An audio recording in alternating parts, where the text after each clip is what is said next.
에스겔 20장 10절부터 31절 말씀 가지고 오늘 함께 은혜 나누고자 합니다. 지난주 말씀은 하나님께서 그렇게 인내하시며 경고하시고 깨닫게 하셨는데도 끝내 하나님께로 돌아서지 않은 다윗 왕가는 완전히 죽었다는 것입니다. 포도나무로 비유된 다윗 왕가는 뿌리째 뽑혀서 다 태워지고, 그런데 그 중에서 남은 것을 바벨로니아로 옮겨서 심었다가 거기서 또다시 뽑혀서 다 태워지게 하신 겁니다. 이러한 경고에도 불구하고 언제 회복될지만 묻던 유다 장로들에게 심판의 메시지를 전하며 하나님께서는 처음부터 지금까지 참아주셨다라고 했습니다. 이어지는 이번 주 말씀도요, 하나님께서 한없이 참아주시며 인도하셨다는 내용입니다. 죽을 백성을 살려주시고 율례와 규례를 주시고 안식일도 정해주시면서 광야로 이끌어내셨고, 그런데 광야 1세대들은 우상숭배로 멸망한 것을 보고 광야 2세대들도 그대로 따라가는 것을 하나님께서는 또 참아주셨다고 했습니다. 약속의 땅에 들어간 백성들도 조상들을 따라 우상숭배를 했지만 하나님께서는 끝까지 참아주셨다고 했습니다. 무슨 말입니까? 바벨론으로 포로로 잡혀간 사람들이 조상들의 죄 때문에 그렇게 벌을 받는 것이 아니라 바로 그들과 조상들이 똑같았다는 것입니다. 이 말씀을 통해서 우리도 불평하며 원망하기에 앞서 하나님께서 오래 참으시는 사랑을 깨닫고 하나님만 따라가도록 해야 되겠습니다. 10절부터 17절은 죽을 백성을 살려주시겠다며 광야로 이끌어내신 하나님이 나옵니다. 이스라엘 백성은 이집트 땅에서부터 반역했다는 겁니다. 그때 이집트 땅에서 다 멸하셨어야 되는데 하나님은 10절에서 그들을 이끌어내서 광야로 데리고 가셨다는 겁니다. 이스라엘 백성이 이집트에서 하나님께 반역한 것 때문에 하나님께서는 곧바로 약속의 땅으로 데려가지 않고 광야로 데려가신 겁니다. 그냥 쓸어서 멸하면 끝인데 그들을 광야로 데리고 가서 한 번 더 기회를 주신 겁니다. 그래서 거기서 하나님이 누구인지 알려주시려는 겁니다. 이것이 바로 하나님의 한결같은 사랑과 인내입니다. 그들은 자신의 죄를 용서하시고 하나님이 아니면 살 수 없는 광야에서 하나님의 능력을 체험하면서 하나님을 알고 믿을 수 있는 기회를 주셨습니다. 그러나 그들은 그러한 하나님의 능력도 알지 못하고 그 사랑도 알지 못했다는 것입니다. 11절은 광야로 인도해내신 그 백성들에게 하나님께서 뜻을 분명히 보여주셨습니다. 율례를 주었고 규례를 알게 했다고 했습니다. 율례는 주는 거고 규례는 알게 하는 겁니다. 왜 그러냐면요, 율례란 일꾼에게 하루 동안 일해야 할 양을 주는 겁니다. 오늘 너는 이만큼 일해라, 이게 율례입니다. 따라서 율례는 하나님께서 우리에게 너는 오늘 이 말씀을 지켜라 하는 것이 바로 이 율례입니다. 날마다 지켜야 될 법을 다발로 묶어주는 것을 율례라고 합니다. 그래서 율례는 준다고 했습니다. 규례는 재판이라는 뜻으로요, 판단하는 기준이라는 뜻입니다. 그래서 이것은 하나님께서 판단하신 그 기준을 쭉 주면 그거는 주는 게 아니고 알게 하는 겁니다. 그래서 그 기준에 따라서 이렇게 올바르게 하나님의 뜻을 따라 재판하는 것입니다. 이 두 가지로 인해서 죽어 마땅해야 될 자들이 살게 된다는 것입니다. 하나님은 죽을 사형수들에게 율례와 규례를 주시고 이걸 지키면 살려주겠다라는 특별한 조건을 제시하신 겁니다. 거기에다가 12절은 안식일까지 주셨다는 겁니다. 안식일은 이스라엘 백성과 하나님 사이의 관계를 나타내는 상징입니다. 안식일은 하나님께서 그 백성을 거룩하게 하는 여호와시라는 표시입니다. 안식일은 이스라엘 백성에게 부담이 아니라 축복의 선물입니다. 안식일마다 하나님을 경배하며 점점 더 거룩한 백성이 되어가도록 만들어주는 놀라운 선물입니다. 안식일은 하나님을 예배하는 날이면서 동시에 쉼을 주시는 날이기도 합니다. 안식일은 하나님과 맺은 언약을 끊임없이 되새기게 하는 기억장치이면서 말씀을 가르쳐주는 구실도 했습니다. 그래서 놀라운 축복입니다. 13절은 사형수였던 이스라엘 백성들이 사면을 받고 율례와 규례를 지키면 산다고 하시며 선물로 안식일까지 덤으로 주셨는데 그들은 하나님을 반역했다는 겁니다. 그들은 하나님께서 주신 율례도 지키지 않았고 규례도 알려고 하지 않고 밀쳐냈다는 겁니다. 선물로 주신 안식일도 더럽혔다는 것입니다. 그래서 하나님께서는 광야에서 그들의 머리에 진노를 쏟아 모두 멸망시키겠다고 한 것입니다. 그러나 14절에서 뭐라고 말합니까? 이방민족 보는 앞에서 그들을 이끌어냈는데 광야에서 다 멸망시켜버리면 저 하나님 도대체 뭐냐? 라고 하나님 이름이 더럽혀질까 봐 그렇게 하지 않으셨다는 겁니다. 이번에는 다 죽었어야 하는데 하나님의 체면 때문에 살려두셨다는 것입니다. 15절은 그래서 그 백성을 모두 멸하시는 대신에 그들은 약속의 땅에 들어가지 못하게 하신 겁니다. 광야에서 다 그냥 죽이신 게 아니라 40년 동안 광야를 떠들게 하면서 광야에서 다 늙어 죽고 병들어 죽게 하신 겁니다. 그래서 그들은 주기로 맹세한 땅이고 젖과 꿀이 흐르는 땅이고 세상에서 가장 아름다운 땅으로 데리고 가지 않겠다고 한 겁니다. 하나님 편에서 언약을 깬 것이 아닙니다.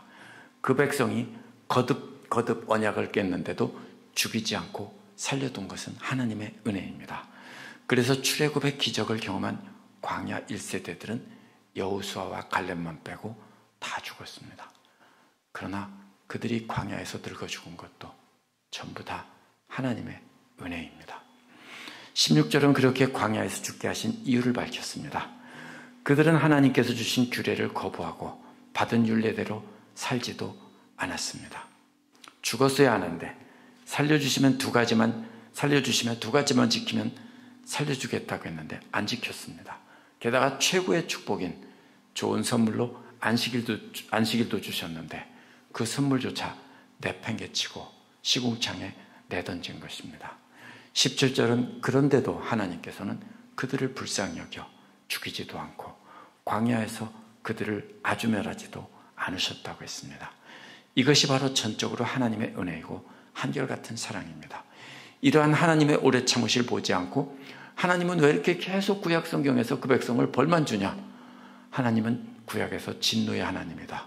신약에 나타난 하나님은 사랑의 하나님인데 완전 오해입니다. 두 번째로 18절에서 26절은요. 조상들의 방식을 따라 멸망의 길로 간 광야 2세대들의 이야기입니다. 18절은 앞에서 하나님께서 주신 규례와 율례와 안식일을 지키지 않고 하나님께 반역한 광야 1세대 자손들에게 주셨던 명령을 다시 한번 말씀하신 겁니다. 왜요? 하나님께서 광야 2세대들에게 명하기를 너희들은 너희 조상의 율례를 따라 걷지 말고 그들의 규례를 지키지 말며 그들의 우상들로 더럽히지 말라는 겁니다. 너희 조상들처럼 하면 안 된다라고 한 겁니다. 죽을 수밖에 없는 광야 1세대들을 살려주시며 율례와 규례를 지키라고 하셨고 안식일까지 선물로 주셨습니다. 이것이 놀라운 은혜였는데 그들은 그들의 율례와 규례를 자기 방식으로 바꾸어서 지키고 자신들의 탐욕에 따라 살았던 것입니다. 이 말씀을 보면요. 그들은 율례와 규례를 완전히 안 지킨 것이 아닙니다. 지키기는 지키는데 어떻게 합니까? 자기들 멋대로 조금씩 바꿔서 지킨 겁니다. 그래서 하나님께서는 그들이 지키던 율례와 규례를 따라가지 말라고 한 것입니다. 그래서 1세대들이 하나님 주신 율례와 규례와 안식일을 버려서 멸망하게 하셨다고 한 것입니다.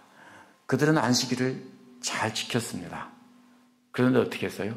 안식일에 또 다른 것도 자기 욕심대로 우상도 섬겨서 더럽혔던 것이 문제였습니다. 율례와 규례도 안식일도 다 지키긴 지켰는데 자기들 멋대로 지켰습니다. 19절은 나는 여호와 너의 하나님이라고 소개하시며 조상들이 지키던 율례와 규례를 따르지 말고 하나님의 율례를 따라 걸어가고 하나님의 규례를 지켜 행하라는 것입니다. 광야 2세대들은 자신들의 부모 세대들이 걸어갔던 방식을 그대로 따라가기 마련입니다. 뭐라고 합니까? 부전자전이라고 하죠. 그런데 하나님께서 주신 하나님께서는 하나님께서 주신 율례와 규례의 본뜻을 다시 살펴서 너희 조상들이 하던 대로 하지 말고 하나님께서 주신 본래의 뜻을 따라 행하라는 겁니다. 절대로 그들의 부모 세대들이 했던 것처럼 행하지 말라는 겁니다. 이 말씀은 우리에게 무엇을 말해줍니까? 우리 역시 하나님께서 주신 말씀이 우리의 삶의 표준이 되어야 되고 우리 부모들의 본보기나 우리보다 먼저 믿은 사람들이 본보기를 표준 삼으면 안 된다는 것입니다. 그러면 어떻게 됩니까? 계속해서 변질되게 되어 있습니다. 그렇죠? 한 사람이 귀에다 대고 말을 귓속말로 전해주기를 합니다. 그러면 나중에 뒤에 가면 많이 바뀌어 있죠. 바로 이런 겁니다. 이들은 안 지킨 게 아니라 그들의 아버지, 어머니가 하던 방식을 보고 하나님 말씀을 그들 방식대로 따르고 또 따르고 따르다 보니까 인간의 생각이 붙여져서 제멋대로 믿은 것입니다. 20절은요 19절에 이어지는 내용입니다. 나의 안식일을 거룩하게 지키라는 겁니다. 그것이 광야 이 시대와 하나님 사이의 관계를 상징하는 것입니다. 그래서 광야 이 세대들은 하나님이 여호와이고 그들의 하나님인 것을 알게 된다는 것입니다. 여기서도 조상들이 변질시킨 안식일이 아니라 하나님께서 본래 주신 안식일의 의미를 살려야 한다는 것입니다. 어디에 나옵니까? 복음서에서 예수님께 안식일을 안 지킨다고 따지는 모습이 나오죠. 근데 뭡니까? 안식일에 사람을 살리는 것이 옳으냐? 죽이는 것이 옳으냐? 이렇게 말씀하시면서 예수님은 그들이 변질시킨 안식일을 지키지 않고 하나님의 뜻을 따라하죠. 안식일은 본래 하나님과의 관계를 생각나게 하고 여호와 하나님이 자신들이 하나님인 것을 알려주는 구실입니다. 그런데도 광야 1세대는 그 기능을 잊고 안식일의 형식만 지켰습니다. 그러니 광야 2세대들은 조상들의 안식일이 아닌 하나님의 본래 참된 안식일을 지켜서 여호와가 하나님인 것을 알라는 것입니다. 21절은 그러나 그 2세대들마저 조상들과 똑같이 지키지 않았다는 겁니다. 광야 2세대들은 자신들의 부모 세대가 망하는 것을 보고 본받지 말고 하나님께서 주신 규례와 율례를 지키고 안식일을 통해서 하나님과 교제를 나누는 삶을 살았어야 했습니다. 삶의 기준이 부모 세대가 아니라 하나님 말씀이어야 한다는 것입니다. 하나님께서 한결같은 사랑으로 참으시며 다시 기회를 주셨는데 그들 역시 조상들을 따라가며 변질시키고 하나님의 안식일을 더럽힌 것입니다.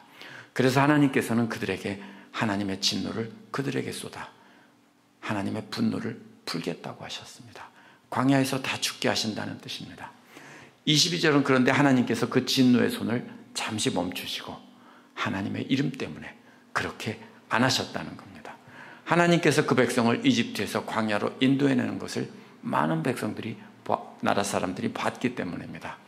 그러면 하나님의 이름이 더럽혀질 것이기 때문에 심판하시려는 손을 멈추시고 멸하지 않았다는 겁니다.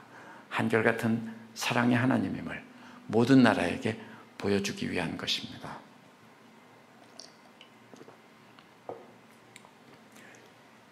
(23절) 24절은 이러한 광야 2세대들에게 맹세하기를 그들을 이방인 중에 흩어놓고 여러 민족들 가운데 퍼져 있게 하신다고 하셨습니다. 그 이유는 조상들과 마찬가지로 하나님의 규례를 행하지 않고 하나님의 율례를 무시하며 하나님의 안식일을 더럽히고 대신에 그들의 눈이 그들의 아버지의 우상들에게 있었기 때문이라고 말합니다. 광야 1세대들은 어떻게 벌였습니까? 약속의 땅에 바로 들어가지 않게 하시고 40년 동안 빙빙 돌려서 광야에서 늙어 죽게 만들었습니다. 그것과 똑같은 사랑입니다. 이것도 그들도 다 멸했어야 되는데 이방인 중에 흩어져 살게 하면서 다시 하나님만 의지하고 살 수 있는 기회를 주신 겁니다. 그런데 25절은 하나님께서 그들에게 선하지 못한 규례와 율례를 주셨다는 것입니다. 그것들이 생명을 준다고 했는데 생명도 주지 못했다는 겁니다. 이상하죠? 갑자기. 이는 하나님께서 주신 규례와 율례가 잘못되었다는 뜻이 아닙니다. 하나님께서는 선하고 생명을 주시는 율례와 규례를 주셨는데도 그 백성들이 받을 그릇이 못 되었다는 겁니다. 그래서 하나님 말씀들이 선하지도 못하게 되고 생명도 주지 못하는 말씀이 된 겁니다. 그들이 변질시켰기 때문입니다. 그들은 뭐라고 말합니까? 하나님 말씀을 우리는 열심히 지킨다라고 하죠. 그런데 변질시켰다는 겁니다. 그래서 그 백성들이 규례와 율례를 받고도 자기들 멋대로 지켜서 전부 사망으로 이끌었기 때문에 하나님의 선하신 규례와 율례가 선하지 못한 규례와 율례가 된 것입니다. 무슨 뜻입니까? 아예 주지 말고 그냥 이집트에서 반역할 때 싹 쓸어버렸어야 하는데, 이런 뜻입니다. 마치 돼지에게 진주를 준 것과도 같다는 하나님의 실망감을 나타낸 표현입니다. 26절은 이스라엘 자손들이 장자를 화제로 드리는 우상숭배와 하나님을 예배하는 것을 섞어 놓은 것을 말합니다. 그렇게 장자를 드림으로 더럽혀지도록 내버려뒀다는 겁니다. 그런데 하나님께서 더럽히신 것이 아니라 그들이 더럽게 하는 것을 내버려 두시는 겁니다. 그래서 하나님은 스스로 멸망케 해서 여호와 하나님을 알게 하는 것입니다. 하나님은요, 강제로 회개시키고 강제로 변화시키지 않습니다. 그러면 좋은 믿음, 신실한 사람이 필요가 없죠. 왜요? 악한 사람들도 하나님께서 다 바꿔가지고 신실하게 바꿔버리면은 그것은 하나님이 기뻐 받으시는 찬양이 아니고요, 로봇들의 찬양입니다. 그래서 하나님께서는 강제로 변화시키지 않습니다. 다만 말씀을 가르쳐 주시고 어려움을 통해서 깨달을 기회를 주시는 것뿐입니다. 그 말씀에 반응하여 하나님께서 기회를 주실 때 회개하지 않는다면 멸망할 수밖에 없습니다. 27에서 31절은요, 끝까지 참으시며 약속의 땅으로 인도하셨지만 그래도 계속해서 우상을 섬긴 사람들이 나옵니다. 광야 1세대, 광야 2세대, 이번에는 뭡니까? 약속의 땅에 들어가서 살았던, 오랫동안 살았던 그 모든 사람들입니다. 히브리어의 27절은 그러므로 말하라, 이런 말로 시작합니다. 앞에서 나온 대로 이스라엘 조상들은 애굽 땅에서부터 광야 1세대와 2세대를 거쳐 모두 하나님을 배반하고 우상 숭배했으므로, 이런 뜻입니다. 이제 누구한테 말하라는 겁니까? 그러면 바빌로니아로 끌려간 유다의 지도층들에게 말하라는 것입니다. 그들은 머나먼 조상들이 우상 숭배한 것이 자기들과 무슨 상관이 있느냐라고 했을 겁니다. 자기들은 잘 지켰는데 하나님이 조상들 때문에 엉뚱하게 벌을 줬다고 할 겁니다. 그러나 초점은 맨 처음부터 계속해서 하나님을 배반하고 우상 숭배를 했다는 것입니다. 이는 에스겔 시대의 사람들과 똑같다는 겁니다. 그렇게 패역한 족속들에게 말하라는 것입니다. 그들도 하나님께서 주신 말씀들과 본래 안식일의 의미를 지키기보다는 조상들에게 물려받은 전통대로 그대로 똑같이 했다는 겁니다. 이스라엘 사람들은 끊임없이 뭘 만들었습니까? 율법을 개발해서 자기들이 법으로 그걸 만들었습니다. 그래서 구전율법을 만들고 많은 주정들을 써서 사람들을 올감했습니다. 그것들이 바로 뭐냐면요, 하나님 말씀을 변질시킨 겁니다. 너희 조상들은 처음부터 지금까지 계속해서 이렇게 범죄하여 하나님을 모독했다는 겁니다.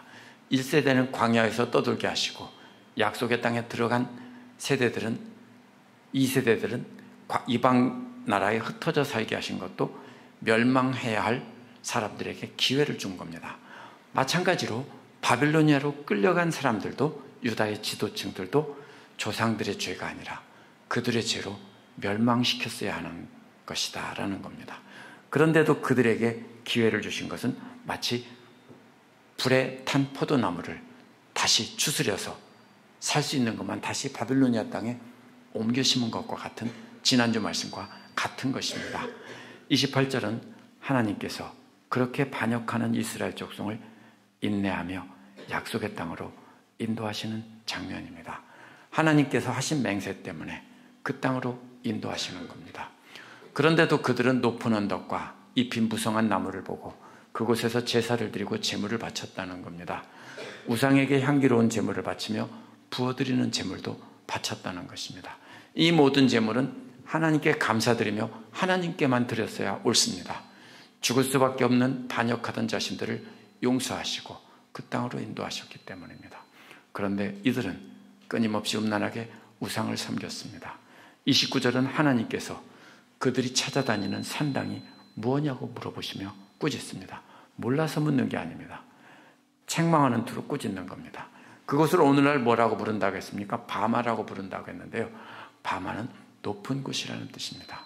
에스겔 시대까지 바마로 부른다는 것은 에스겔 시대의 이스라엘 족속 역시 포로로 잡혀오기 직전까지 바마에서 우상 숭배를 했다는 뜻입니다. 이 바마는 높은 곳이라는 뜻인데 거기서 우상을 섬기던 곳입니다. 어쩌면 이스라엘 족속들은 그곳에서 하나님께 제사를 드렸다고 할지도 모릅니다. 그러나 하나님께 제사를 드렸다고 해도 하나님께서 정해주신 장소가 아닌 다른 곳에서 드렸다면 역시 우상 숭배입니다. 그들은 하나님을 섬긴다고 하면서 교묘하게 우상과 섞어놨습니다. 지금까지 이스라엘 조상들은 이집트에서 시작해서 끊임없이 우상 숭배했다고 조상들의 죄의 역사를 말했습니다. 30절은 이제 그러므로 라고 결론을 내립니다. 조상들이 그렇게 끊임없이 하나님께 배반했으므로 라는 말입니다. 이제 에스겔 앞에 있던 포로로 잡혀온 사람들에게 그들의 죄를 고발할 차례입니다. 조상들의 죄가 자손에게 전가되지 않는다고 앞에서 분명히 말씀하셨습니다. 문제는 에스겔 앞에 있던 이스라엘 자손들 역시 조상들과 똑같은 방식으로 역겨운 우상 숭배를 따라다니며 몸을 파는 창녀짓을 하고 있다는 것입니다. 그것이 바로 이제 그 30절의 내용입니다. 31절은 어떻게 우상들과 행음하는지를 설명한 겁니다. 온갖 제물들을 우상에게 바치고 아들들을 화제로 삼아 불 가운데 지나가게 했다는 겁니다. 이렇게 해서 오늘까지 너희 자신을 더럽히고 있다는 겁니다. 그런데도 뻔뻔스럽게 하나님께 묻느냐고 반문하십니다. 그렇다면 지금까지 말씀드린 14장 1절에 나온 대로 에스겔에게 와서 하나님께 뜻을 묻던 이스라엘 자손들에게, 장로들에게 하신 말씀입니다. 하나님께서는 그들이 하나님께 묻는 것을 절대로 용납하지 않겠다고 하셨습니다. 이 비유가 무엇입니까? 이 마지막 비유가 구약에서 이스라엘은 하나님의 신부로 비유됩니다. 하나님과 혼인관계에 있다는 뜻이 아니라 남편만 사랑하고 섬기며 사는 정결한 여인처럼 오직 하나님만 사랑하며 하나님과 함께 동행하는 삶을 살았어야 했다는 것입니다. 그것을 비유한 것입니다. 그런데 이 신부는 본래 창녀촌에 팔려온 노예였습니다. 매를 맞으며 몸을 팔고 있었는데 그런 여인을 하나님께서 구해서 정결하다 하시고 아내를 삼아 주셨습니다. 그런데 이 여인은 하나님께서 구해주신 그날부터 딴 남자들과 잠자리를 하며 지냈던 것입니다. 그런 여인을 계속 참아주며 약속의 땅까지 데리고 왔다는 것입니다. 그러한 음행이 에스겔 시대의 이스라엘 백성까지 지속되고 있다는 것입니다. 그런데도 하나님은 그들을 멸망시키지 않고 바벨로니아까지 데려왔다는 겁니다. 이게 어디에 나옵니까? 호세아의 아내 고멜의 이야기에서 정확하게 그 똑같은 비유가 나옵니다. 그 30절은 바로 그래서 행음이라고 표현한 것입니다. 오늘날 우리를 돌아보면 이스라엘 백성과 마찬가지로 죽을 수밖에 없는 패역한 족속이었습니다. 하나님께서는 그런 우리에게도 하나님의 독생자 예수 그리스도를 보내주셔서 살 길을 주셨습니다. 그분을 믿기만 하면 살려주신다고 했습니다. 구원받은 우리는 그 은혜에 감격해서 그분이 가르쳐 주신 대로 하나님의 마음으로 하나님의 법을 지키며 원수까지 사랑하며 살아야 합니다. 이제 안식일 대신 그리스도께서 부활하신 날을 주일로 선물로 주셨습니다. 그 선물 역시 예수 그리스도를 통해 맺은 영원한 언약을 계속 기억나게 하는 상징입니다. 오늘 말씀의 초점은요, 앞서 믿은 사람들의 전통을 따를 것이 아니라 하나님께서 우리에게 주신 말씀을 따라야 된다는 것입니다. 돌이켜보면 제가 처음에 교회 나갔을 때 성경을 보고 믿은 것이 아니라 앞서 믿은 사람들, 어른들 보고 따라서 했고요. 저보다 고등학교 때 나갔는데 저보다 1년 먼저, 2년 먼저 교회를 다닌 그 선배들을 보고 따라서 믿었습니다. 어떻게 됐을까요? 돌이켜보면 하나님 말씀대로 산 것이 아니라 선배들이 해왔던 방식대로 그냥 믿고 따랐습니다. 그렇기 때문에 오늘날 우리도요, 교회 전통이나 신앙의 선배들의 본보기를 따르면 안 되는 것입니다. 왜냐하면 계속 변질되기 때문입니다. 전통이나 선조들의 믿음은 끊임없이 원형에서 변질되어 가며 민족과 민족과 나라와 나라를 통해서 계속 바뀌기 때문입니다. 그래서 오늘날 믿는 사람들은 앞서 믿은 사람들을 따라가기보다는 하나님 말씀을 꼼꼼히 공부하고 하나님의 참뜻이 어디 있는지를 찾으며 하나님의 마음을 알아서 하나님의 마음으로 말씀을 지켜야 되는 것입니다. 그래서 예수께서 마태복음 5장에서 7장 산상수훈을 통해서 말씀하신 것은 유대교에서 변질시킨 엉터리 율례와 규례와 안식일에 대한 법을 예수께서 뭐라고 했습니까? 본래 하나님의 뜻은 이것이다 라고 하신 겁니다. 우리도 역시 특별히 하나님께 주신 말씀을 자세히 살펴보고 따라가지 않으면 광야 1세대, 2세대와 이스라엘 땅에서 살다가 포로로 잡혀간 사람들과 아무런 차이가 없습니다. 정신 바짝 차려야 합니다. 오늘날까지 그렇게 하나님의 본래의 말씀은 조금씩 변질되고 변형돼서 전달되어 왔습니다. 교회 역사를 꼼꼼히 보면요, 항상 그렇게 하나님 말씀은 조금씩 변질되어 왔습니다. 그러다가 성경 말씀으로 돌아가자 해서 다시 개혁을 외치는 사람들은 기존의 권력을 잡고 있는 교회 지도자들에게 죽었습니다. 미국의 청교도 신앙이 참 훌륭하다고 오늘날도 많은 사람들이 청교도들의 신앙을 따르자고 합니다. 근데 가만히 보면요, 청교도들의 가르침을 받아서 어떻게 했습니까? 미국 사람들이 처음에 이 땅에 들어와서 이 땅에 있던 원주민들을 다 죽였습니다. 뭐라고 했을까요? 이스라엘 백성들도 가나안 땅에 들어가서 가나안 족속들을 다 죽이라고 했다. 여기가 우리의 가나안 땅이니까 다 죽여야 한다. 왜요? 자기들 살려고. 하나님 말씀을 어떻게 했어요? 청교도 신앙을 배운 그 사람들이 그렇게 사는 겁니다. 왜요? 사람들이 그렇게 악해요, 본래가.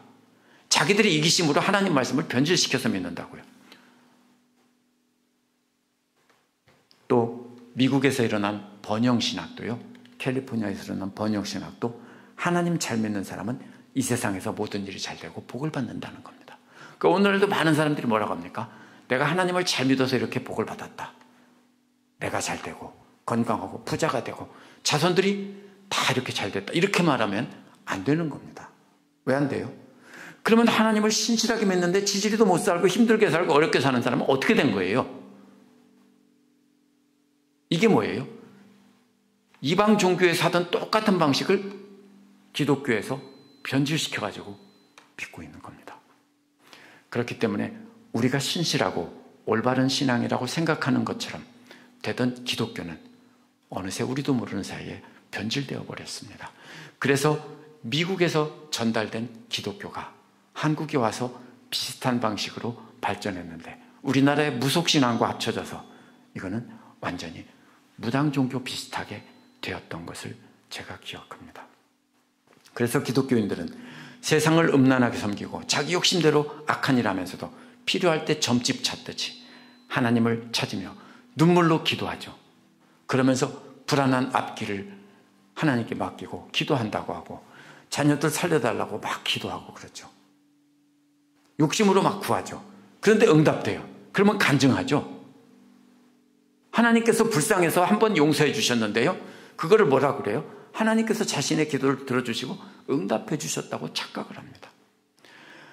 어떤 이들은 우리 시대에 다른 그리스도인들이 그렇다고 신랄하게 비판하지만요, 결국 자기와 모습을 감추고 남의 모습만 말하는 겁니다. 그렇기 때문에 문제는 믿음이 없는 초신자나 불신자들에게 있지 않습니다.